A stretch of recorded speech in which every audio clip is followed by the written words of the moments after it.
ओम नमः शिवाय। हर हर महादेव। जय शिव शंभू। आप सभी लोग जानते हैं कि 11 सितंबर को है सोमवार का दिन, मतलब भगवान भोलेनाथ का सबसे प्रिय दिन। और दोस्तों 12 सितंबर को है प्रदोष व्रत, जो कि भगवान शिव जी का बहुत ही प्रिय दिन है। और साथ ही में दोस्तों, प्रदोष व्रत के दिन का प्रदोष काल का जो समय होता है वो भगवान शिव जी को बहुत ही प्रिय होता है। कहने का मतलब ये है कि सोमवार और मंगलवार का दिन इस बार भगवान शिव जी को यहाँ पर अर्पित है, क्योंकि दोनों ही दिन बहुत ही ज्यादा विशेष है। और भगवान शिव जी की कृपा, आप इस दिन कुछ ऐसे विशेष उपाय कर सकते हैं जिन उपाय को करने से निश्चित ही आपके जीवन में बहुत सारे बदलाव आएंगे, आपकी जिंदगी बदल सकती है। साथ ही में आपके जीवन से दुख और कष्ट भी दूर हो सकते हैं। तो इससे पहले आपको उपाय को सुनना होगा, समझना होगा, उसके बाद आप अपने हिसाब से इन उपायों को कर सकते हैं। तो सबसे पहले हम लोग 11 सितंबर सोमवार के दिन किए जाने वाले कुछ विशेष उपायों के बारे में बात करेंगे। उसके बाद हम लोग 12 सितंबर प्रदोष व्रत के दिन किए जाने वाले कुछ विशेष उपायों के बारे में बात करेंगे। तो चलिए दोस्तों, सबसे पहले हम बात करते हैं सितंबर 2023 सोमवार के दिन आप लोगों को कौन से विशेष उपाय यहाँ पर करने हैं। तो सबसे पहले जो हम आपको उपाय बता रहे हैं दोस्तों, वो उस चीज के लिए बता रहे हैं, जैसे कि बहुत सारे लोग ऐसे होते हैं अभी इस समय की उनके जीवन में बहुत ज्यादा कष्ट चल रहा होता है, परेशानियां चल रही होती हैं, घर में बिल्कुल भी सुख और शांति नहीं रह रही होती है। तो उस स्थान पर आपको सोमवार के दिन यह वाला उपाय करना चाहिए। इससे आपके घर में खुशियां आएंगी और बहुत अच्छी अच्छी चीजें आपके साथ होने लगेंगी। जो भी समस्या है वो सारी कुछ ठीक हो जाएगी इस उपाय को करने के बाद। तो इस उपाय में सबसे पहली चीज आपको आवश्यकता होगी एक बेलपत्री की, और इस उपाय को आपको प्रातःकाल सुबह सुबह सोमवार के दिन करना है। तो करना क्या है, एक बेलपत्री आपको लेना है, साथ ही में आपको पीला चंदन लेना है और लाल चंदन लेना है। उसके साथ में आपको थोड़ा सा शहद लेना है और एक लोटा जल लेकर, और एक लोटा अलग से भी आपको जो है जल भरकर अपने साथ भगवान शिव जी के मंदिर निकल जाना है। शुद्ध होके स्नान करके, शुद्ध वस्त्र पहनकर, उसके बाद में भगवान शिव जी के मंदिर ही पहुंचो। तो शिव जी के पास में आकर बैठ जाओ, अपने 2 लोटा जल को संभाल कर रखना, ये उपाय के लिए है। शिव जी के पास में आकर बैठो। बैठने के बाद आप सबसे पहले आप अपनी वह एक बेलपत्र निकालो, है ना, उस बेलपत्री की बीच वाली जो सबसे बड़ी पत्ती होगी ना, उस पर आपको पीला चंदन लगाना है। पीला चंदन का या भले ही आप एक टीका लगा दो या पूरी उस बेलपत्री की बीच वाली बड़ी पत्ती पर पीला चंदन लगा दो। एक बेलपत्री ही लेनी है, एक साथ नहीं लेनी है। तो बीच वाली बड़ी पत्ती पर आपको पीला चंदन लगा देना है। साइड की जो 2 पत्तियां होंगी, 2 पत्तियों पर आपको लगाना है लाल चंदन।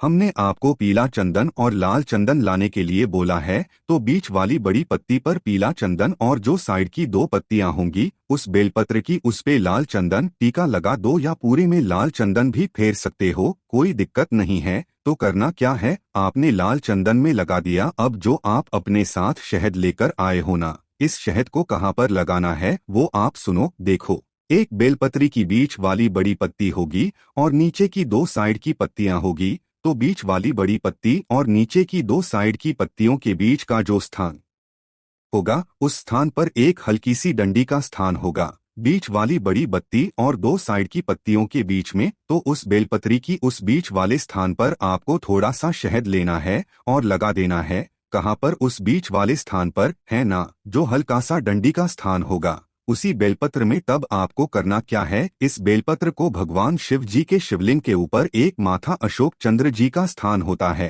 कहाँ पर होता है, जो कि जलाधारी होती है, जलाधारी के बिल्कुल बीचों बीच होता है। तो उस स्थान पर आपको श्री बोलकर इस बेलपत्र को समर्पित कर देना है। जब आप समर्पित करेंगे तो चंदन का भाग मतलब गणेश जी और कार्तिक की तरफ आना चाहिए, और जो बीच वाली बड़ी पत्ती है वो मतलब माता जी के ऊपर स्पर्श करनी चाहिए। इस तरीके से आपने बेलपत्र को चढ़ाया। उसके बाद में आप क्या करो, एक लोटा जो जल आप लेकर आए हो, उस एक लोटे जल को एक धारा से भगवान शिवजी की शिवलिंग के ऊपर, बेलपत्री के ऊपर नहीं, शिवलिंग के ऊपर आपको समर्पित करना है। बस ध्यान ये रखना है, जब आप शिवलिंग के ऊपर यहाँ पर जल चढ़ा रहे हो तो आखिरी में थोड़ा सा जल बचा लेना है, आखिरी में थोड़ा सा जाकर आपको ये बचा हुआ जल माता वाले स्थान पर जहां पर आपने बेलपत्र को समर्पित किया है, उसी बेलपत्र के ऊपर आपको समर्पित कर देना है। समर्पित करने के बाद भगवान से प्रार्थना करना है। प्रार्थना करने के बाद इस बेलपत्र को वापस से उठाना है। क्या करना है, इस बेलपत्र को वहां से उठा लेना है और उठाने के बाद या तो आप इस बेलपत्र को किसी भी जलाशय के पास लेकर चले जाओ या किसी भी पूजनीय वृक्ष के नीचे जाकर इस बेलपत्र को रखकर आ जाओ। अगर जलाशय के पास भी इस बेलपत्र को मतलब समर्पित करके आ रहे हो तो वहां पर आपको एक लोटा जल अलग लेकर जाना है। जैसे कि हमने आपको बोला था 2 लोटे जल आपको लेकर जाना है। तो जहां पर भी आप जलाशय के पास में भी इस बेलपत्र को छोड़ रहे हो या किसी वृक्ष के नीचे पूजनीय वृक्ष के नीचे उस बेलपत्र को रख रहे हो तो आपको वहां पर अलग से एक लोटा जल बेलपत्र को समर्पित करने के बाद चढ़ाकर आना है या किसी वृक्ष के नीचे या किसी जलाशय में। बस यहाँ पर ये उपाय पूरा हो जाता है। जल चढ़ाने के बाद वहां पर भी आप प्रार्थना करना, जलाशय के पास में या किसी वृक्ष के नीचे भगवान शिव जी से प्रार्थना करना। आपकी जीवन में दो जो भी तो चल रहे हों वो निश्चित ही कुछ ही समय में दूर हो जाएंगे।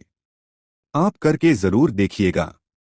चलिए दोस्तों, अब करते हैं अगले उपाय के बारे में। दोस्तों, सोमवार का दिन है तो आप लोगों को अगर मतलब आपको ऐसा प्रतीत हो रहा है कि आपका कोई काम बहुत लंबे समय से रुका हुआ है, वो बन ही नहीं रहा है, तो उस स्थान पर दोस्तों आपको प्रातःकाल सुबह सुबह बेलपत्री के वृक्ष में आपको क्या करना चाहिए, एक लोटा जल लेना चाहिए, उसमें लाल चंदन का छींटा डाल देना चाहिए। मतलब एक चुटकी लाल चंदन लेकर उस जलपात्री के अंदर डाल देना चाहिए। फिर इस जल को लेकर आपको बेलपत्री के वृक्ष की जड़ में जाकर समर्पित करके आना चाहिए। कहां पर? बेलपत्री के वृक्ष की जड़ में जाकर समर्पित करना चाहिए। इससे होगा ये कि आपके घर में जो भी आपका काम नहीं बन रहा होगा या जो भी 2 बार परेशानी होगी वो धीरे धीरे करके ठीक हो जाएगी। उसके बाद में दोस्तों आप चाहें तो शाम के समय बेलपत्री के वृक्ष नीचे एक घी का दीपक भी लगा सकते हैं। घी का दीपक आप लंबी बातिका भी लगा सकते हैं और गोल बातिका भी लगा सकते हैं, क्योंकि शाम के समय जो है मतलब माता लक्ष्मी जी का वहां पर वास रहता है और भगवान शिव जी का वृक्ष तो वो होता ही है। तो शाम को अगर आप दीपक लगाते हैं तो इससे आपके घर में धन की कमी दूर होती है। अब बात करते हैं दोस्तों इसी सोमवार दिन किए जाने वाले उस उपाय के बारे में जिससे आपकी बहुत सारी समस्याएं दूर होंगी। और यह उपाय आपका सोमवार के दिन के लिए भी है और अगले दिन प्रदोष व्रत के दिन के लिए भी है ना। तो करना क्या है, इसमें 3 तरह के जल के बारे में बताया गया है पंडित जी द्वारा कि 3 तरह के जल होते हैं जो कि आप भगवान शिव पर चढ़ा सकते हैं और तीनों तरह के जल चढ़ाने से अलग अलग आपको फलों की प्राप्ति होती है। पहला जल वो होता है जो कि आप अपने घर के परिंदे से लेकर जाते हो और जब आप परिंदे से घर से परिंदे में मतलब परिंदे से जल लेकर जाते हो तो जब आप भगवान पर चढ़ाते हो तो वो ये प्रतीत कराता है भगवान शिव जी को कि ये जल जो है इस घर से आया है, इसीलिए इस घर का कल्याण होगा। दूसरे नंबर का जल होता है एक पात्र में जल भरकर उसमें थोड़ा सा इत्र डालकर अगर आप भगवान शिव जी पर चढ़ाते हो तो इससे अगर आपके घर में कोई व्यक्ति रोगीला है, किसी व्यक्ति की तबीयत बहुत ज्यादा खराब रहती है, हॉस्पिटल के चक्कर लगाने पड़ते रहते हो, तो अगर कोई व्यक्ति सोमवार के दिन या दिन जल के अंदर इत्र थोड़ा सा इत्र डालकर जो है मतलब पूजनीय पूजन वाला इत्र डालकर भगवान शिव जी पर चढ़ाता है तो उसके घर से रोग और बीमारी दूर। तीसरे नंबर का जल होता है बेलपत्री वाला जल।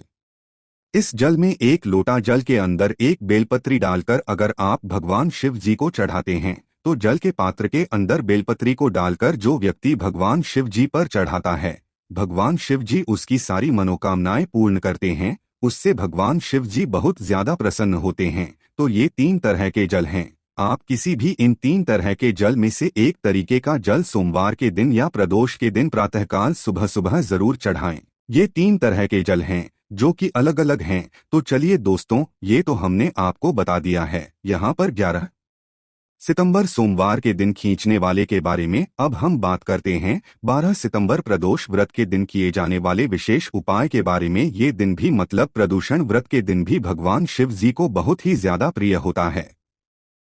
दोस्तों, अगर ऐसा कोई काम है जो कि आपने पूरी दुनिया के सामने बोलिए, लोगों के सामने हाथ फैलाकर देख लिए, आपका वह काम अटका ही हुआ है, हुआ ही नहीं है। आपने सब लोगों से बोलकर देख लिए, सब उपाय, सब व्रत करके देख लिए, नहीं हुआ वह काम, तो एक बार यह उपाय प्रदूषण व्रत के दिन जरूर करके देख लेना, वो भी इस भादो महीने के पहले प्रदूषण व्रत के दिन। अब इस उपाय में करना क्या है वो आप लोग, इसमें कुछ सामग्री आप लोगों को उपयोग में लगेगी, तो वो आप लोग पहले सुन लो।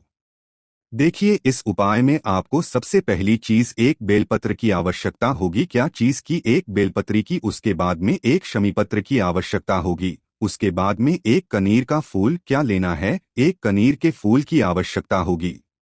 ये तीनों चीजें लेकर आपको साथ में एक लोटा जल भी लेना है। क्या एक लोटा जल? तो एक और बता देते हैं। एक बेलपत्री, एक स्वयंपत्र और एक कनीर का फूल और एक लोटा जल लेकर प्रातःकाल सुबह सुबह शुद्ध हो गई स्नान करके शुद्ध वस्त्र पहनकर शिवजी के मंदिर आपको पहुंच जाना है। हम शुद्धता इसीलिए हर उपाय में बताते हैं क्योंकि जो उपाय आप शुद्धता से करोगे वही उपाय काम करता है। उपाय में शुद्धता विशेष रूप से आप लोग ध्यान रखा करो। तो भगवान शिवजी के मंदिर पहुँचे। शिवजी के मंदिर पहुंचकर सबसे पहले एक लोटा जल भगवान शिवजी के शिवलिंग के ऊपर एक धारा से धीरे धीरे करके आपको समर्पित करना है। पहले एक लोटा जल समर्पित करोगे, उसके बाद एक बेलपत्र भगवान शिवजी के शिवलिंग के ऊपर समर्पित करोगे, फिर एक शमीपत्र भगवान शिवजी के शिवलिंग के ऊपर समर्पित करेंगे और आखिरी में एक कनेर का फूल। जो फूल आप लोग जानते ही हो, पीले कलर का लंबा लंबा सा होता है, उस पीले कलर के फूल को भगवान शिवजी की शिवलिंग के ऊपर समर्पित कर दो। समर्पित करने के बाद ये तीनों चीजें समर्पित हो गई।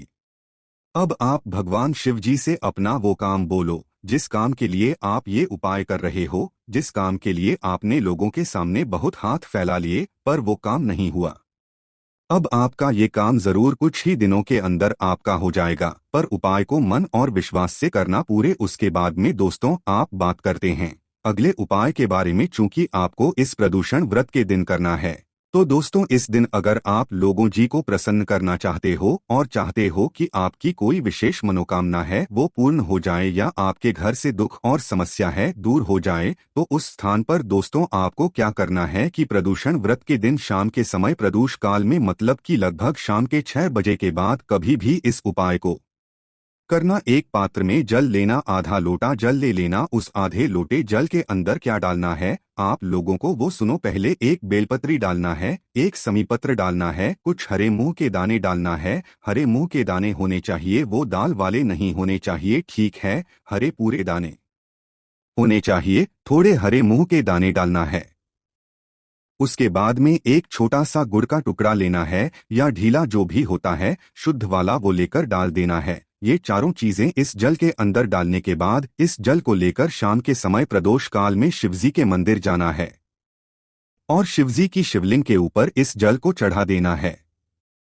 अंदर की सामग्री जल के साथ में चढ़नी चाहिए, ना कि हाथों से आप लोग अलग से निकालकर चढ़ाओ। वह जल को एक साथ भगवान शिवजी पर एक साथ जो है चढ़ा दो, जिससे कि वो अंदर की सामग्री भी जल के साथ समर्पित हो जाए। जैसे हो जाए भगवान से प्रार्थना कर लो। इस दिन प्रदूषण व्रत के दिन ये वाले जल का विशेष महत्व होता है। इस तरीके से जल चढ़ाने से इससे भगवान शिव जी आपकी मनोकामना पूर्ण करते हैं, ठीक है? उसके बाद में दोस्तों प्रदोष व्रत का दिन होता है। कई सारे लोग व्रत रखते हैं और कई सारे लोग नहीं भी रखते हैं, तो जो लोग व्रत रखते हैं वो भी ये उपाय करें, जो लोग व्रत नहीं रखते हैं वो भी ये उपाय करें। भगवान शिव जी की बड़ी कृपा होती है, ठीक है? तो इसमें आपको करना ये है कि अगर आप व्रत रखते हो चाहे ना रखते हो, आपको प्रदूषण व्रत के दिन शाम के समय प्रदोष काल में अपने घर के मुख्य द्वार के मुख्य पर आपको एक घी का दीपक जरूर लगाना है। वह घी का दीपक आप मिट्टी का भी ले सकते हैं। हम आपको यह बताएंगे कि आटे का एक छोटा सा दीपक बनाकर उसमें गोल बाती रखकर शुद्ध देसी गाय का घी डालकर फिर आप इस दीपक को लेकर जाएं। व्रत रखते हो चाहे ना रखते हो, इस दीपक को ले जाकर अपने घर के मुख्य द्वार पर जाकर जला दें। अंदर से देखने पर जो आपका सीधा हाथ पड़े उस सीधे हाथ पर आप लोग जला सकते हैं। जिस तरीके से हम जब बाहर से लौट कर आते हैं तो उस स्थान पर हम अपने सीधे हाथ के तीले पर दीपक जलाते हैं, उसी प्रकार से जब अपने घर के अंदर से दीपक लगा रहे हैं तो घर के अंदर से आपका जो सीधा हाथ पड़े उस सीधा हाथ की चौखट पर आप लोग चाहें तो यह वाला दीपक लगा सकते हैं, ठीक है? और दीपक जलाते हुए बोलकर भगवान श्री अपनी प्रार्थना जरूर कर लेना। शाम के समय जो लोग व्रत रखते हैं उनको तो फल मिलेगा ही, पर जो लोग व्रत नहीं रखते उनको इस दीपक लगाने के बाद, अपने घर के मुख्य द्वार पर दीपक लगाने के बाद इस व्रत का फल भी जरूर मिलेगा। जो लोग मल्टी से किराए के घर में रहते हैं